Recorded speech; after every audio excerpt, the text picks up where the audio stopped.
Nosotros creemos que cualquier persona para entrar en el reino de Dios tiene que ser bautizada por inmersión.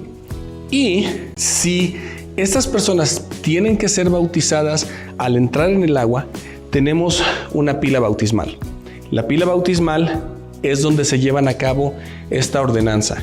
Cuando yo hablo de la palabra ordenanza, es solamente una acción, un ritual, si lo puedo llamar así, que ha sido establecido por Cristo mismo para que nosotros podamos entrar en el reino de Dios. Y las capillas tienen una pila bautismal, un lugar donde se puede llevar a cabo esta ordenanza, este ritual, donde si ustedes tienen más preguntas, pueden contactar a uno de los misioneros. De hecho, si me pueden mandar un mensaje, yo mismo les voy a contestar el mensaje y les voy a explicar un poquito más de eso.